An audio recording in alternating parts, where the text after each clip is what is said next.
Blueprint for Change. A plan to overcome challenges. Blueprint for Change. A guide to help create opportunities. Blueprint for Change. Thought-provoking conversations. Blueprint for Change.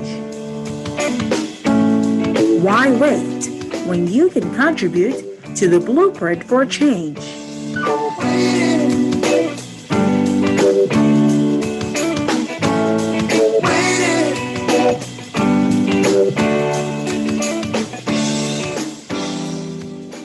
Good evening and welcome to Blueprint for Change, the show designed to change your perspective and how you think about national issues facing the Bahamas.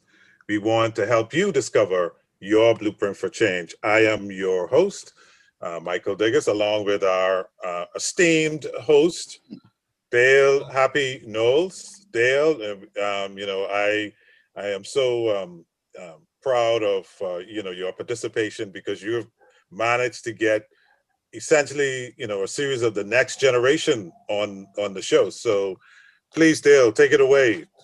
Yes, good day, Bahamas, visitors around the world. Thank you, Mike, for that welcome. And thank you to MDA, Michael Diggiss and Associates, for having myself and Dev Enterprises be a participant in making the new mindset. Right. We're collaborators, right? Correct. We become collaborators. Right. So we encourage our audience to tune in on Facebook, ask any questions that they have on the Blueprint for Change show, any suggestions that they want, and also if they want to support the show, they can also connect with us and establish some advertisement at some good rates, some really good rates. So we've been talking over the last few weeks, or months, I guess now, about the mindset in the new built environment. And that environment, as we know, is the political, economic, social environment that will allow us through intentional thought to achieve the things that we want to achieve at the end of the day as we go. So this evening, we will have a discussion on the mindset of the millennials entrepreneur in the new built environment with Mr. Timothy Smith. Mr. Smith is a businessman by academics. He's a professional serviceman by trade, and he's now practicing in the real estate arena.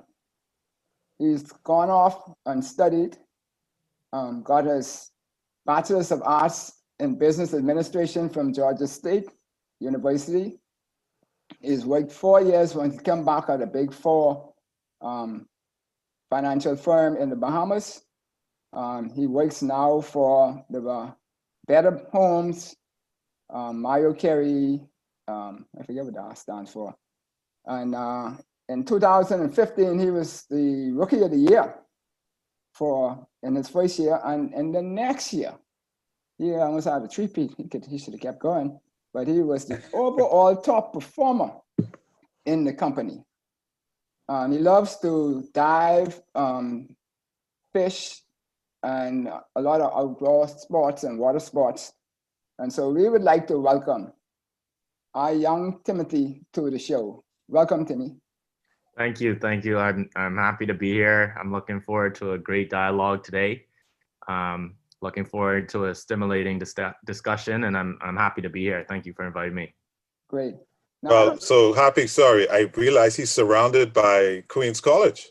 Yes. And he has it in him, Don't mind. Yeah, I know. It's all around. It's all around him, from Mario to you, to me, to Lauren, to his mom. His whole family is in Queens College. He's breathing, and it's in his blood. So look at the smile. See the smile there? That's a QC smile. I'm a St. Andrews Hurricane till I die. I bleed. the navy and white. So, you know, we always used to have a great time playing QC when I was in high school, soccer, softball, swimming, you name it. Yeah. But now y'all are doing pretty well in track and field, so I'll give it to you. Yeah. You all just started to win some things on that side of the fence when you came around. So my area, you all never used to beat us in nothing. But, there you go. So Tim, I don't know if we should say you have on your webpage, I am Tim, some videos. So I don't know if you want Tim, Timmy, Timothy, Mr. Smith, which one you would prefer. Yeah, I always tell people whatever feels most comfortable to them. I get Tim, Timmy, Timothy. So feel free, whatever you want to call me. All right, well, that's great because on this show, you might get all of them. No. Yes, indeed. Okay, so Tim is a true millennial, Gen Y person. We know them to be nomadics on the most part, at least that's what majority of people in the world think. They don't like to dilly-dally, hold up on things like how baby boomers and Generation X's ponder and make sure everything is perfect and aligned before they make a move. Millennials will just go, bam, they're gone. And if they buck up, they start again, right? So we know he's been in business, he's been in professional services, he's now in real estate, all that within a short, less than 5-year period. So, you know, it fixes. But I don't agree with what they say about millennials. So in my position, I would say I have 2 children, or they're not children anymore. One is pretty Gotta big. declare your age now, Happy. He's a millennial himself, Devon, and the younger one is at the beginning of the digital natives, Dominique. But they are very focused individuals. They strategically calculate everything they want to do. They plan everything in detail, figure out what they want to be. And like I said, they're extremely, but what they are not is patient with what they call nonsense. So tell us, Timmy, are you like that? I think you brought up a lot of great points there. I think between generations, there are a lot of differences between the way that people think in these generations, as well as their mindset. Like you said, I think, you know, and I could only speak for millennials. I think when you speak to older generations trying to understand millennials and millennials trying to understand older generations, that's something I think that I'm very good at, is that I understand other generations and the way that they think. So I think everyone has to be open-minded, that we're not all the same. We think differently, and just trying to understand each generation. I think for millennials in particular, you're right. I think that millennials are a generation that does not like to settle. You know, whatever they think is right, whatever they feel is right, they're going to act on it. That's when you see that, you know, there's a lot of millennials that if they aren't happy in a position of whether it's socially, professionally, they have no hesitation in kind of making a change or adapting and changing and making themselves putting themselves in a situation that's more comfortable for them. So that's why I think when a lot of generations look at millennials and see that maybe they'll stay at a job for 1 year and make a change and then end up at another job a year later, some people think that's kind of weird.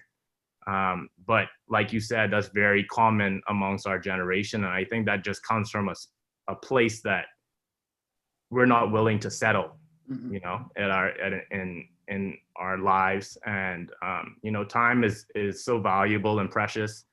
And there's no point in wasting a lot of time in a position where you're not comfortable or you're not happy. So change is always great. And I think that we all have to be open to change. Right. So through the form, you've, like it's indicated before, you've moved from your studies in business, then you went over to the financial institution, and now you're in Real estate. Yeah.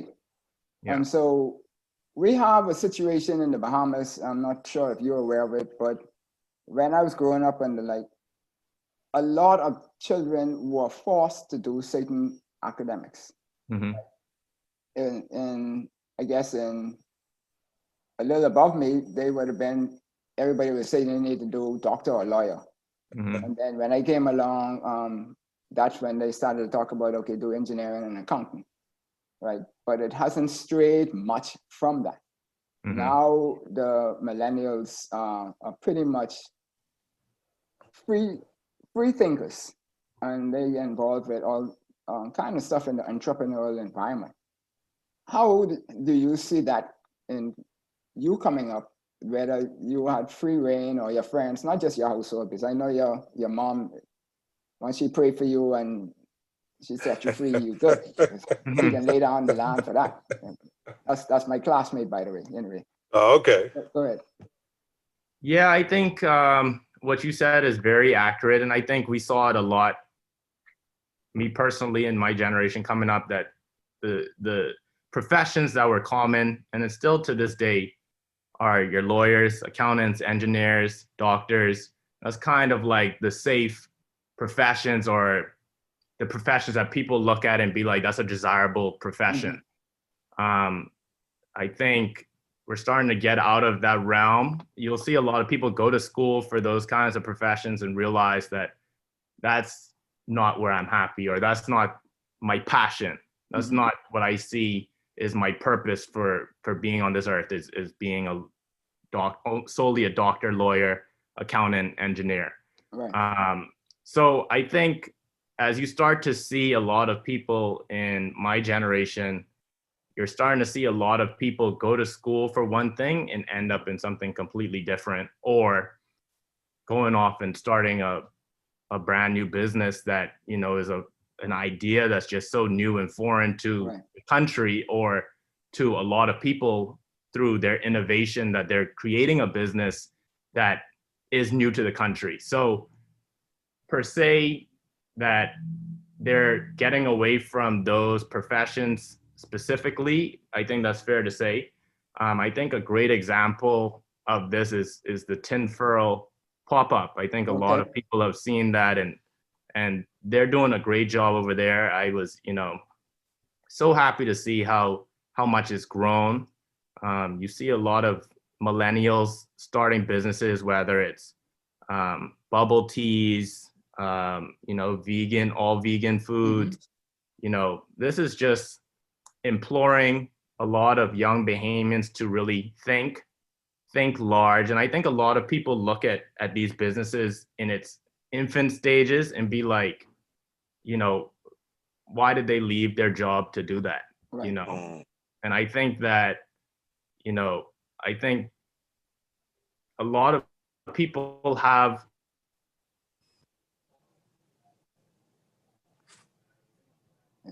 I don't know. Stage. And I think it's driven by passion. A lot of people are driven by passion. They're starting businesses that they're passionate about, whether it's food, you know, a tech business, clothes. And I'm always a proponent, and I always encourage people to, you know, chase passion first. The motivation shouldn't be the money or, you know, the type of job it is. I think once you dive into something that you have a lot of passion for, and you develop a lot of passion for, you know, the opportunities are endless, and that's what's going to drive you to really motivate you to work hard in that field.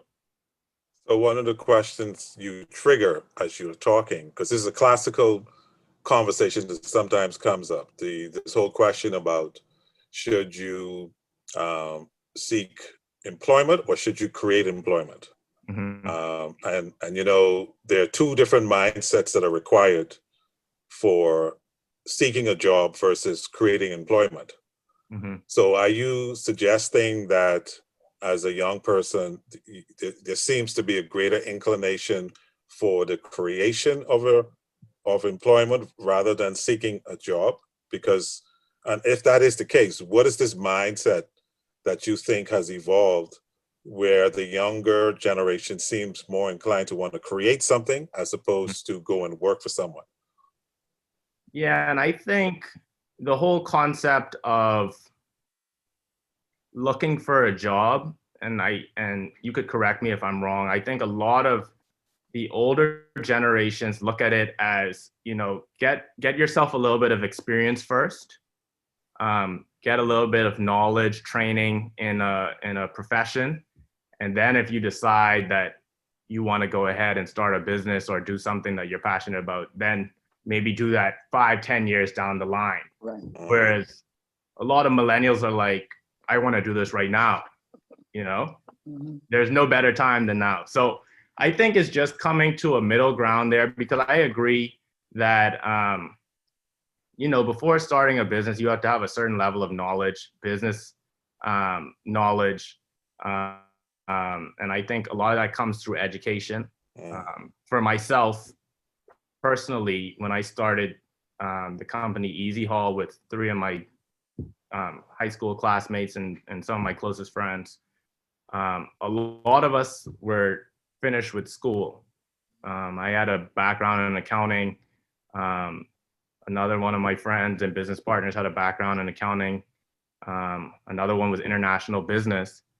And we all kind of came together and brought our formal educations, had a great foundation to start a business, even though we didn't know exactly the ropes, but we had a great foundation to start something. We knew how to be financially sound, how to do proper accounting, how to do proper marketing. So that's when we felt we were able to take the leap and do that. So I always tell people, don't just jump in, with an idea and not know how to carry it out, not have any understanding of what you're doing. But I think having a great foundation and then knowing when's the right time to really execute your plan and your idea, and jumping into it, it's definitely, you have to have the strong mind and know when's the right time to do it for it to be a lasting business. So, sorry, Dave, but one other question that was kind of intriguing for me as I was listening to you.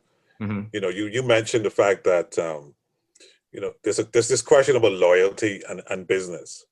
So as a millennial, if you saying if in a year or two, you may move around from one business to the next, what is your take on this question about loyalty and commitment, even to your own business? Because sometimes it takes a while for the business to take root and then to kind of bloom, because the person you work for, is a prime example of what I'm talking about. He started in the real estate business a long time ago, and he eventually evolved into what he created today. So what is your thought on that question of loyalty and commitment? Yeah. That's a great point. Loyalty, and everyone who knows me, loyalty is something huge to me. I think being loyal to somebody who's loyal to you is important.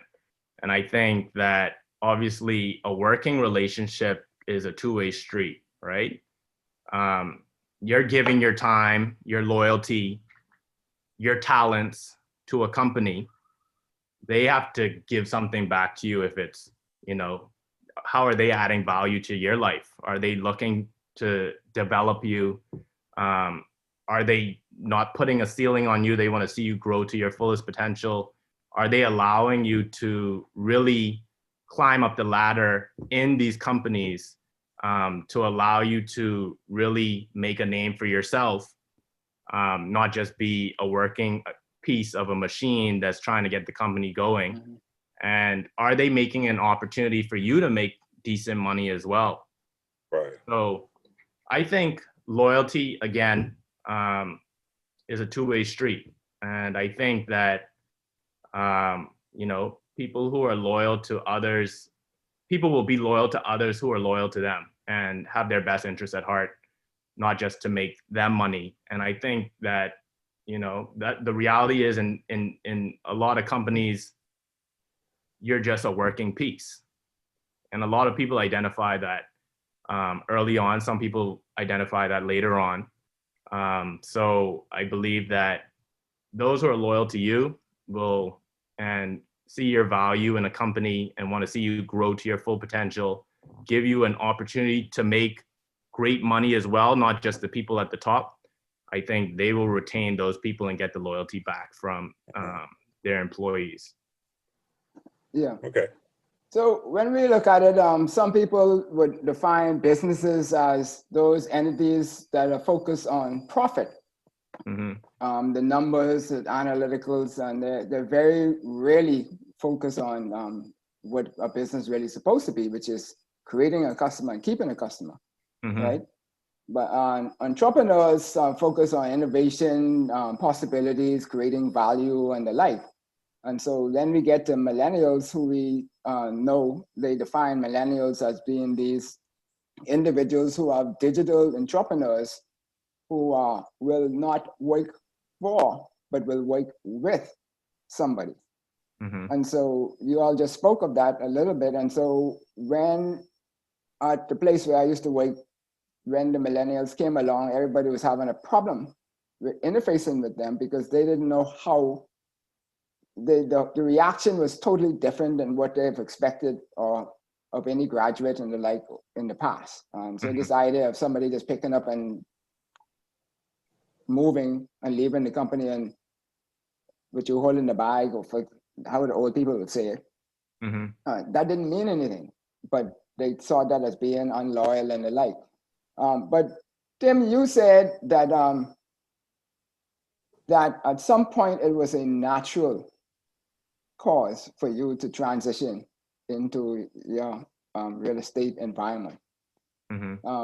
Why do you feel it is a natural and not some other mechanism? Why you would move from the financials into real estate? Yeah, and just to give you the background of how I ended up in real estate. So I was out college, interning every summer, graduated, and then I did a full year. And then going into my second year, we have a period, I don't know if you're aware of it, in audit firms is busy season. So, you know, entering into my second year, I just really felt like, you know, this really isn't for me. I saw myself doing something.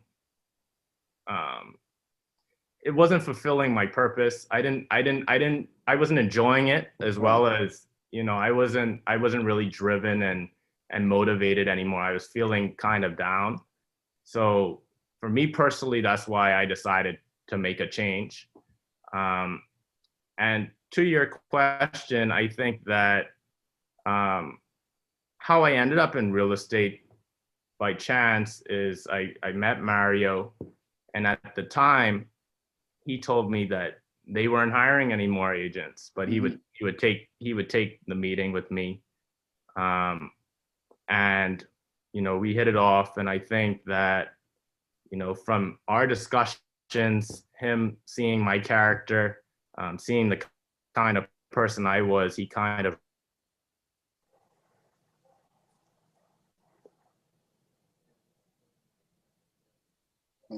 Close again. really turned out for the best with me, in my opinion. I would think he thinks the same.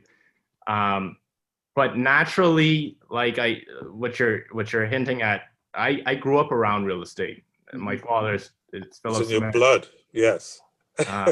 He was in real estate sales, Yes. Real estate development, and I just grew up in that environment. I was always on the development sites. So I think it kind of was in me. I didn't know it was in me. You know, you try to not always steer in the path of your parents, but, you know, naturally it kind of gravitated to that field. And I really developed a real passion for real estate. And when I say a passion, every day I don't feel like I'm going to work. You know, I wake up motivated. Everyone who's close to me and who are in my close circle knows the kind of hours I put into the work that I do, the kind of research that I do to be knowledgeable on the market, as well as the level of customer service. You spoke about customer service with each of my clients. I'm very close with all of my clients, and they know I'm very trustworthy, and the motivation is not to make money. It's really a passion that I have, and I really want to get people the greatest deals that they could find. And I think that a lot of people rely on my knowledge of the market. That's valuable to people, having that information that I could pass along. And that's why I think a lot of people work with me. They don't see the motivation being the money. They see the drive. I'm a hustler, and I think that, you know, I'm somebody who they want to work with and they feel that they could trust. Right. So sorry, you mentioned this word passion quite a number of times. Mm-hmm. So what do you think is the genesis of that for you? Because a lot of people struggle with, you know, trying to understand what is their passion. And because it seems that once you identify what that is, the other things seem to fall into place, like your commitment, your dedication, your willingness to continuous learning. So what do you think is the genesis for you for realizing your passion? Yeah, I think passion is something that you really don't know. It's kind of, a lot of people stumble into a passion that they didn't really originally knew that they had.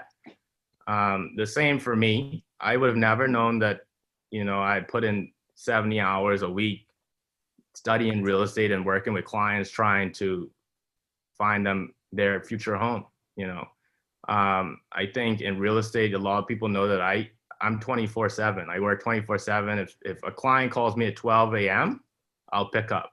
You know, I'll pick up the phone. And like I said before, a lot of people who are close around me know that that's the kind of person I am. That's the drive I have, and that's the work ethic I have. And I think discipline is super important in any profession that you're in. But to your question, I think that the passion has to be the driver, or else it's tough to be successful in a field that you're not passionate about. And it feels like, oh, I got to go to work today, or, oh, I don't want to do this, you know? Mm-hmm. Again, I'm saying, you know, it's not work for me. Yeah. If somebody called me to go take a look at a piece of property after this interview, and it was possible, that's it. Yes.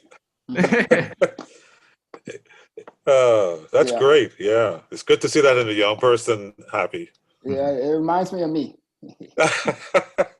But Vera Wine said, when you have a passion for something, then you tend not to only be better at it, but you work harder at it too.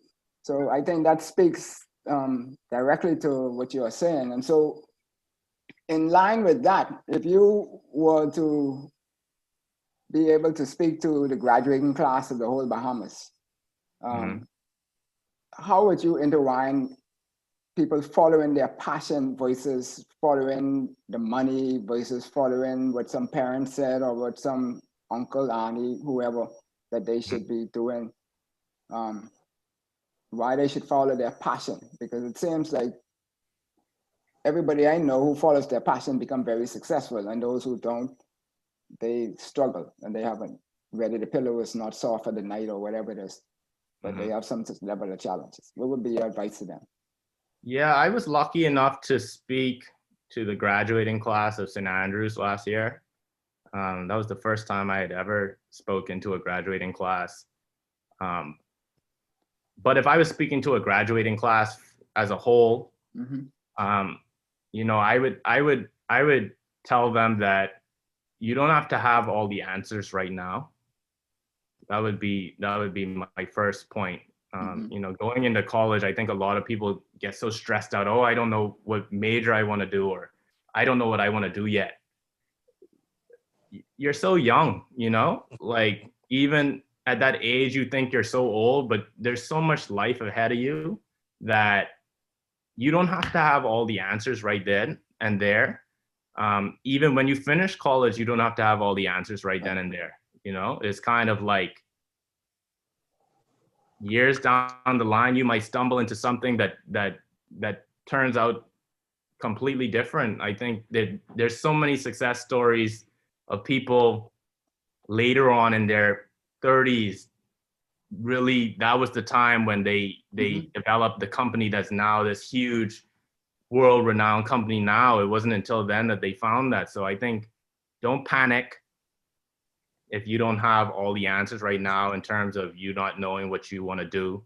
I think a lot of people struggle even after college in their 20s, that they're worried that they don't know what they want to do with their lives, and they're scared to say something or make a change. So they kind of just end up in a profession where they're just trying to make a little bit of money, instead of really chasing and trying to discover what their passion really is. Right. So yeah, I think, you know, there's so much time ahead of you.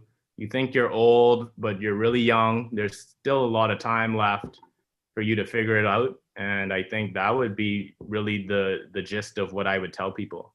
Yeah. So before Mike takes us to the break, let me ask you this one last question, but before the break. Based on everything that you said, how or what advice would you give your generation in order to how to navigate old people in the work environment, who has the mindset that we talked about, which is so different from millennials? Yeah. What would you say to them? I think millennials, and again, you know, I could only speak for myself and what I see. I think we've talked about a few points about millennials. They lack some patience.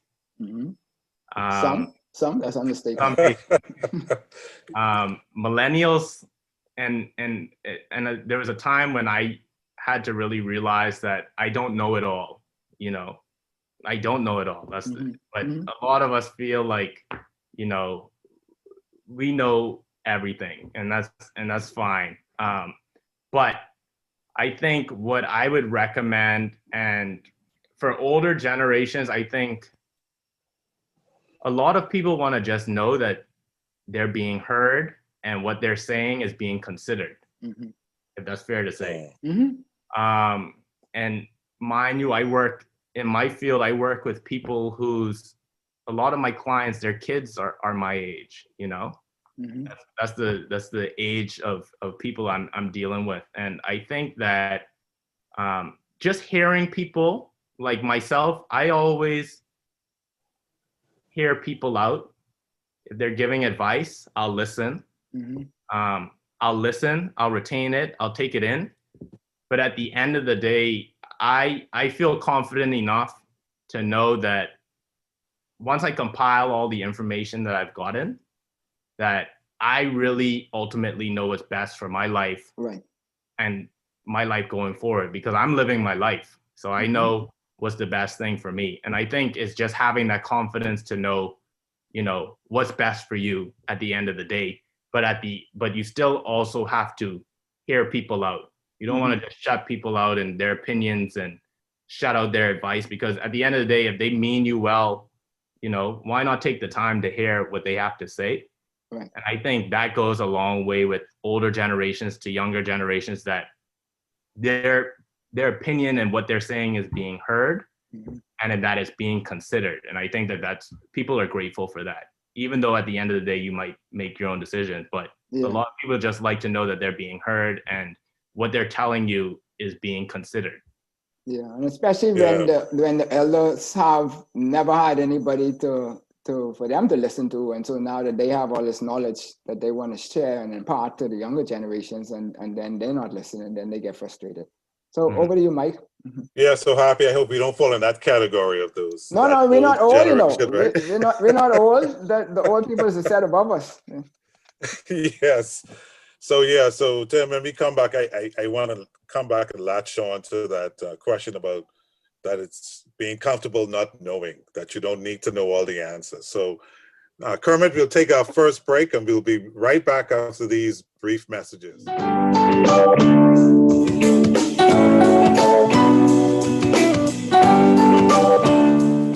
Eleanor Roosevelt said that great minds discuss ideas, average minds discuss events, and small minds discuss people.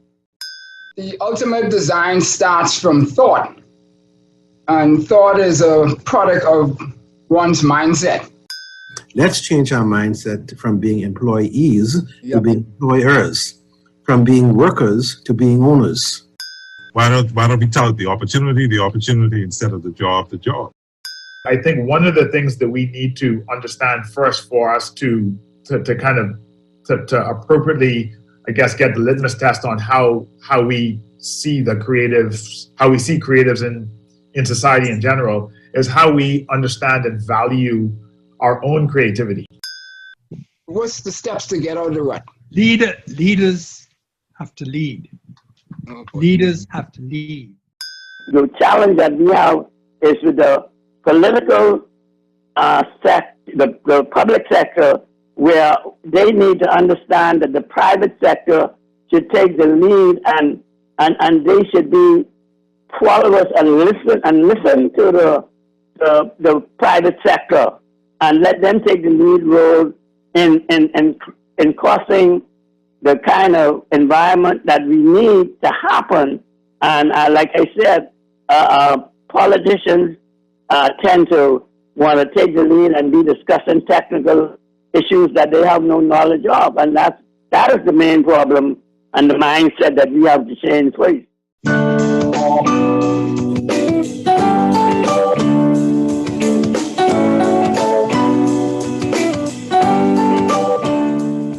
Welcome back to Blueprint for Change, the show designed to change your perspective on how you see issues related to national development. We want to help you develop your blueprint for change. So happy we have young Timothy Smith with us, and I am curious about his comment he made concerning being comfortable with not knowing, and I want to talk a little bit more about his thoughts concerning how he is getting comfortable with not having the answers. Yes, go ahead, Timmy. I guess the question is basically we want to know where you're getting that confidence from. Where is that coming from, within, or a radiant sun shining on you, or somebody blessing you with Santa Claus and all that stuff? Yeah, I think that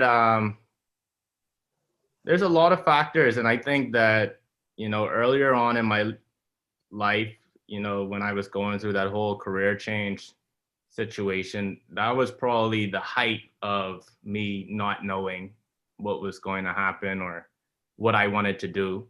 I think right now I'm much more comfortable. I kind of know the path that I'm going to go down, and I kind of pathed out my career over the next 10, 15 years. But I think, one thing that's important is having a great group of people around you to support you. With any decision that you make, that there's no consequences for you messing up. Maybe you make a decision that doesn't turn out okay. And I realize everyone's not in that situation where they have people that they could fall back on or have that support system to really give you the confidence to really just go after it, and not have any consequences. I think, like, for me, why I thought the time was right in my early 20s to really just kind of change course and kind of take a leap of faith, per se. Everyone uses that term. I didn't have a whole lot of financial responsibilities, and when I say that is that, I still was living at home at that point. I didn't have kids, so no mortgage, no rent to pay. I didn't have people depending on me financially, so I thought it was a great time to really just take risks. And like I said, I that's why I know it's so hard for people who are in those situations when you have people who are financially dependent on you to really take risks, because you have people depending on you. So I know it's not easy. But again, I think I had a great support system. I had, great family around me. I had great friends. And really of recent, I would say, getting in touch with your faith, I think is super important. Because faith teaches you that you don't have all the answers. It's really a plan of God, what's in store for you and your destiny. And that's really what's been driving me of recent, that, having a stronger faith in the last couple of years, that it's all in God's plan. As long as you put in the work, everything else will kind of sort itself out. and that's what's been keeping me going, to be honest, at this point in my life. Yeah. Okay, so in this segment, as you halfway segued us into, we normally discuss what is needed to create the environment for success for millennials to shine in the new built environment. And so you keep referencing support system, right? When I was growing up, we would call it mentors specifically. You have the family support, but then you might have one or two mentors and stuff like that. What does that support system look like for a millennial? What is it that a millennial needs in terms of support in order for you to shine? Mm-hmm. And I think you made a good point. The family is super important, that there's family there for you. Life has its ups and downs. So you need people around you when things are low as well as when they're high. You don't want to have people that are just in and out, especially in your close sphere of people. I think having friends that are supportive of your dreams, supportive of your business, that's super important as well, because you can't do it all by yourself. You need people motivating you behind the scenes. You could be as self-motivated as you think you are or want to be, but you need a support system around you. And I think you mentioning mentors, that's super important. People who are of the older generation, and I think that I came to a point where I realized how important it is to have people in your life that have walked your path already, made the mistakes that you can now avoid if they share that with you, as well as giving you knowledge that you can't get in a formal education. It's just knowledge that they've gotten from their experiences in business.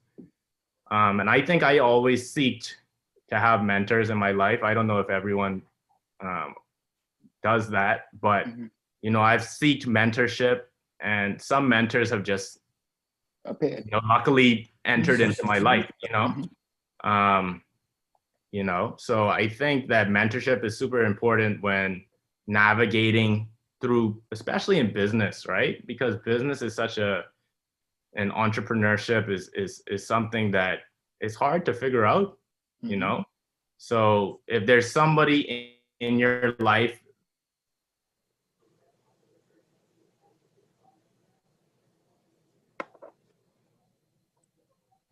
that a lot of people have to realize the value in older people being willing to share that with you is super important. Because like for me, for example, there's mentors in my life that share very personal things that have happened to them. And that takes a lot for you to be willing to share that with somebody, to have that trust with somebody, to really value their relationship in the way that they would share deep personal things that have happened in their lives to save them from making those types of mistakes. So I think mentorship is super important in the development of a young entrepreneur and somebody just trying to navigate through doing business. Yeah. So I'll encourage. Oh, sorry, Dale. Go ahead. Go ahead. No, yeah. So added to that comment, you also mentioned, the fact that you can't do it all by yourself, because a lot of us feel as if, and particularly with technology available to us, that we really don't need others to help us to do what we need to do. So what made you come to the realization that you cannot do it all? Yeah, I think you made a good point that, there's so much information available to us now with, the internet. I'm a huge, I watch so many videos on YouTube, late into the night, where you could just retain information from people that are willing to share that with the world. And I try to do the same through my, I do a lot of YouTube videos, and I'm starting to get into it where I'm trying to share as well, because, sharing that knowledge is super important. But I came to the realization that, life is something that's so important. it's important to know in life that you can't do it all on your own. And I think that when I realized it is that there's things that happen to you emotionally, physically, that require the presence of other people to really kind of be your crutch in that time of weakness, to really steer you in the right direction when there's times when you want to falter off. That's super important, as well as, you know, in business, I think that a lot of people want to do it all on their own because they don't want to share the profits or share the amount of money that they're making. But that's the wrong way to think. I think that a lot of people need to identify that when you start adding in the right pieces and the right people into a business, that it takes the business so much further than what you would have been able to accomplish on your own. Yeah, no, I agree, because it's this question about collaboration, right? I mean, Happy and I, you know, just recognize that has power. So from your perspective, I mean, do you think collaboration should be a key tool to use for, you seem to be doing it intuitively with the fact that your friends got together with you and you started a business. So that created a collaboration. But, you know, for many people, they don't always see the value in collaboration, that it actually is a tool to be used, because there's far greater value in the collective than there is in the individual. Because there's so much more you could do as a collective than you can as an individual. Yeah, there's definitely power in numbers. I think that a lot of people have to understand that you may be great in a lot of things, but everyone has their weaknesses. Right. And there's going to have to be people in your business or in your company or whatever you're doing that are better than you in doing certain things. And you identifying that you do have weaknesses and that there's people that could come in and pick up your weaknesses to take it to the level of your strength. Right. So I think that's the biggest thing, and not being afraid to delegate tasks, right? There's work that can be split up, and that makes the task so much more efficient and makes the business work more efficiently through delegating tasks and having more team members rather than just trying to take it on all by yourself. Right. Yeah, and so as you was mentioning that, I'm thinking that in your mentors and the like, we have parents always feel that they have to be mentors, right? But I was always told that your mentors should be people who are willing and able to take you to the level where they have been. And so if you want to go to a level higher than where your parent was, then really and truly your parent can't be the one who's mentoring. But that doesn't mean you should dismiss them, right? So that should be part of your support system. But in terms of the rest of those who are mentoring you and the like, you have people who don't want to listen to mentors, millennials who don't want to listen to mentors. And so maybe they don't know the value of what a mentor delivers for you. And so maybe if you have a situation or a story that you could share as to how a mentor was able to help you and your friends or your business partners to take something to a higher level. Yeah, and I think it all comes down to respect, right? And I think, you know, when you find that there's a younger person who has a mentor in their life that they're not listening to, maybe they really don't respect them all that much. I think that, you know, all the mentors that I have in my life, I have a great respect for what they've accomplished, who they are as a person, their character, their morals. So I think the respect factor has to be there. And I think the respect has to be both ways. Right. I think, you know, these mentors have a lot of respect for me as well. So I think that's key in having a mentor, is that, you know, the respect factor is there because people are going to listen to those who they respect. And I think that respect is something that isn't forced, right? I think when you have a mentor in your life, and the respect kind of just naturally develops. When you have somebody who's just trying to force it down on you, you kind of maybe get some pushback from people. I always tell people leaders leadership is something that naturally occurs. It's not something that's forced on people. You know, like when you see, you could identify a leader in the room. It just naturally you gravitate to that person, and you have a respect for that person. I think that's similar in mentors. Right. Okay. And so if we were to cap this segment to say what you feel is the biggest item that is needed, or the biggest impediment that is needed to be removed, that will allow millennials to excel in today's world, what would you say that is? Yeah, I would say, and I want to speak, you know, from the environment in the Bahamas. I like to speak about that because that's where I am, and that's where I work. That's where I am every day. That's where I plan to be for the rest of my life. I think in this environment, I want to encourage a lot of millennials to think big. I think, you know, in terms of businesses, it's cool to think of a cool concept, but I want you to think of something that will impact people beyond just the Bahamas, because we're just such a small country, right?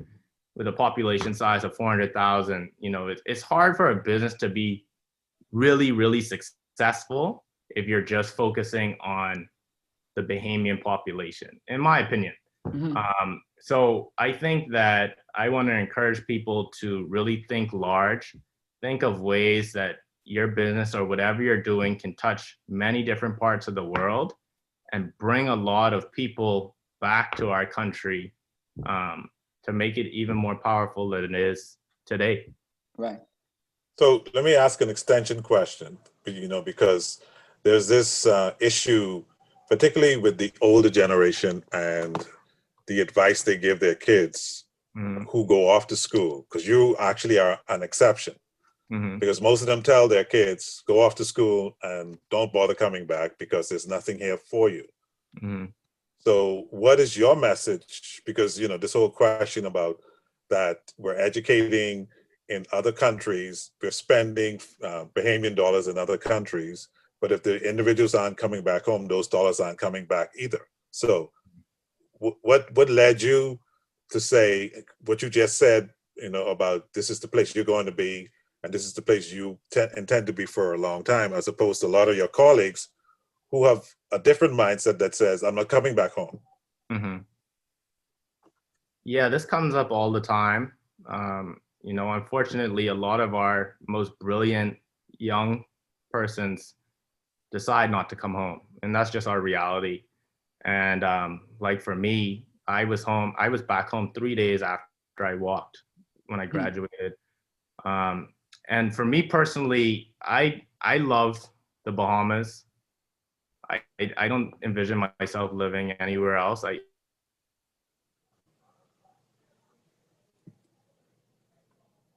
just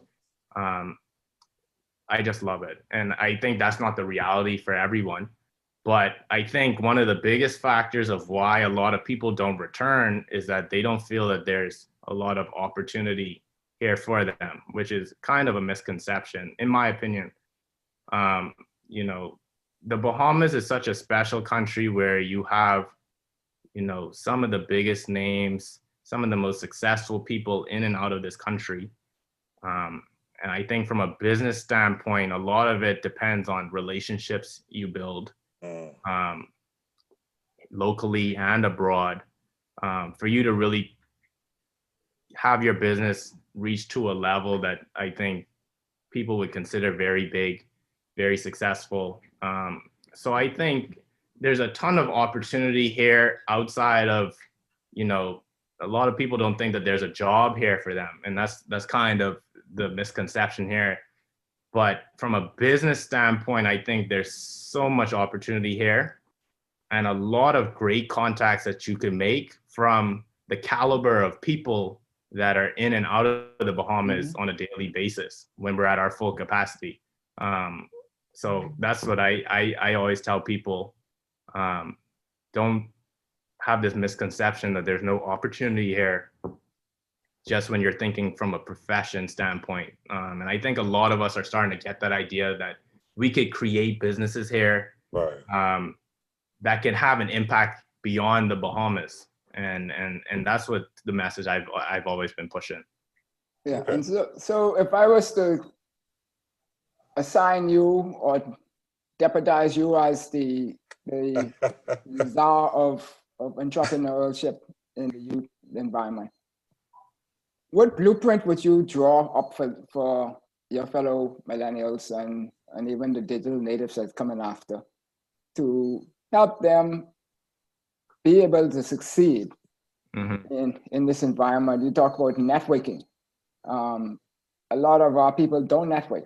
We stay into these silos, and we only go in our little circles, and somebody's hue might be a little lighter, so they're not going to talk to that set of people or whatever, which, you know, if, like you say, all of these different people with all this knowledge is coming in and out of the Bahamas, just tap them on the shoulder. All they could say is, no, I'm not going to tell you anything. But if they open up to say, then that's what the average American with 300 million people could never get, but we have that opportunity. So what blueprint would you have for them?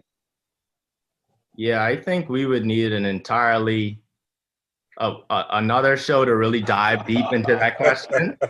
But to not dive too deep into that question, I think, you know, a few points that are and what I've found in doing business here is that kind of puts people at a disadvantage here is one is access to capital. I think that's super hard for people trying to start a business.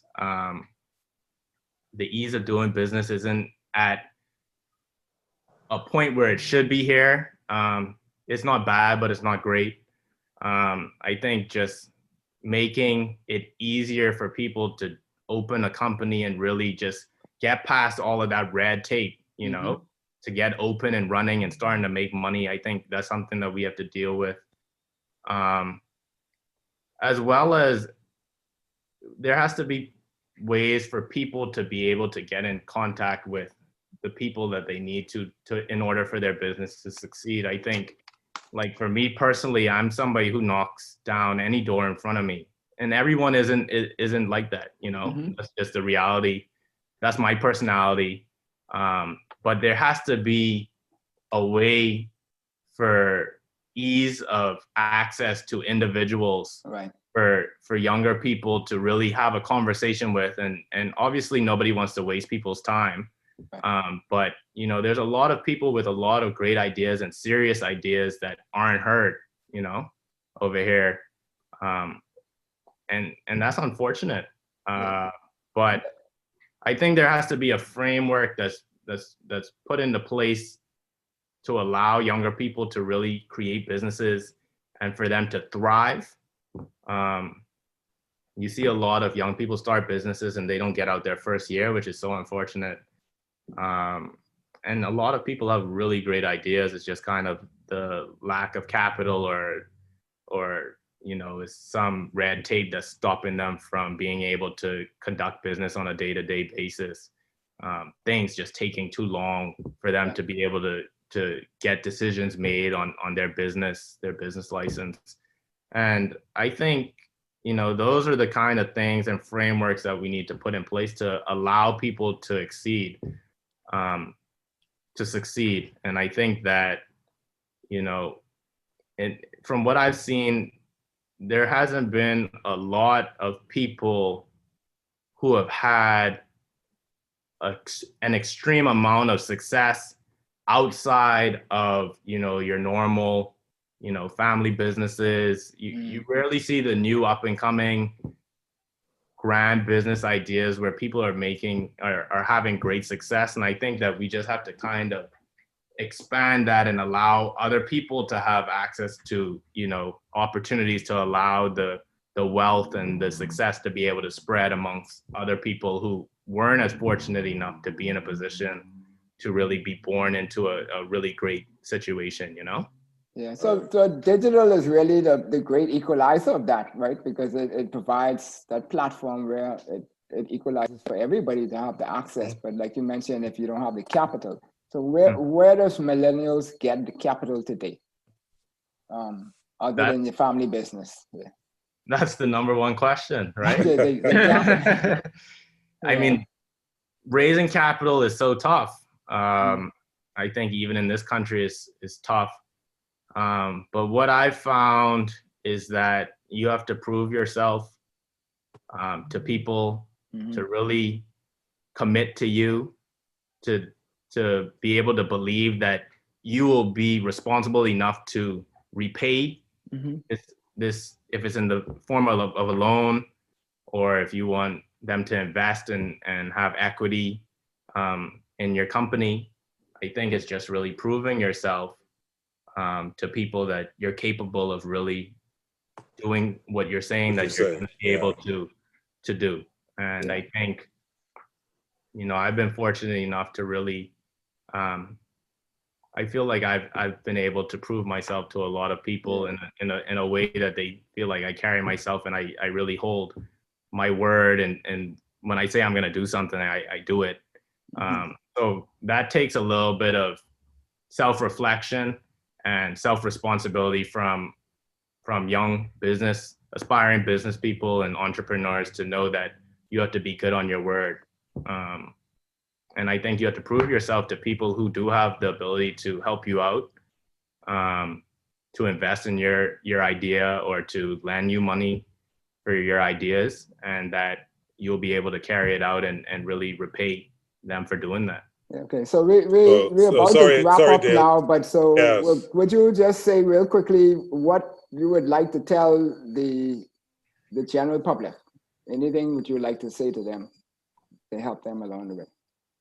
Yeah, I think in closing words, I would just like to say, you know, thank you for inviting me on the show. I think, you know, I thoroughly enjoyed this.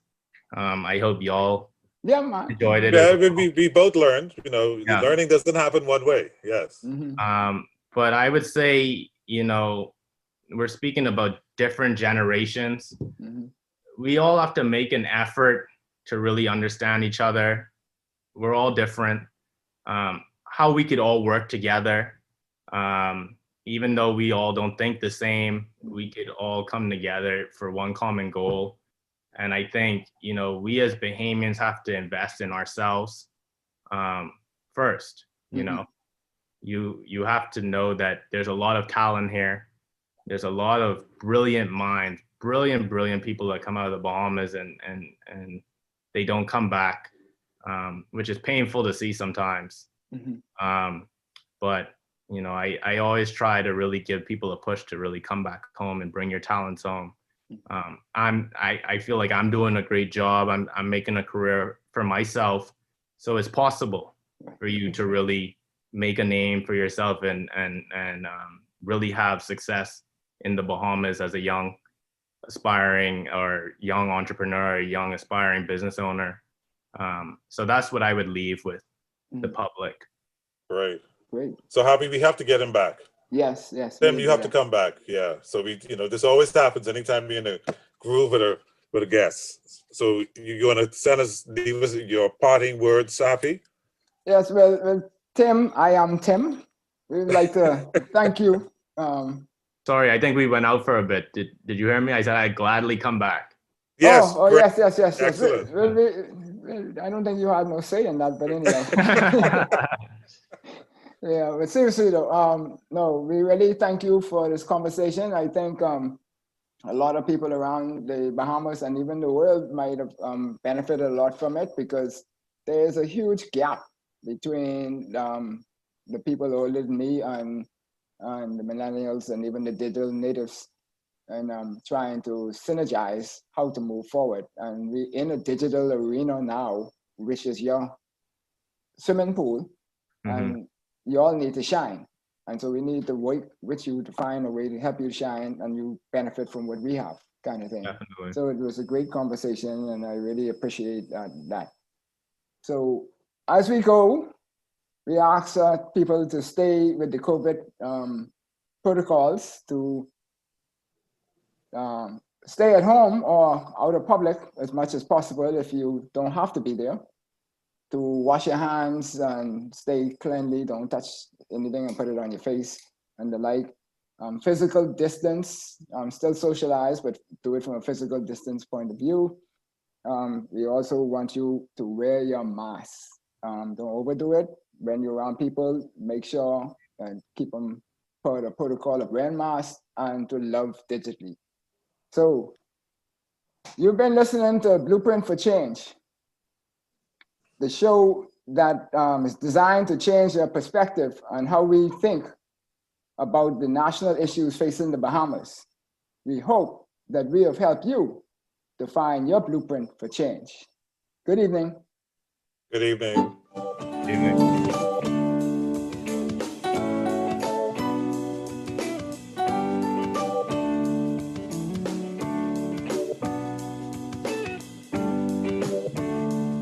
Blueprint for Change is a collaboration between Michael Diggiss and Associates and Dom Dev Enterprises Limited.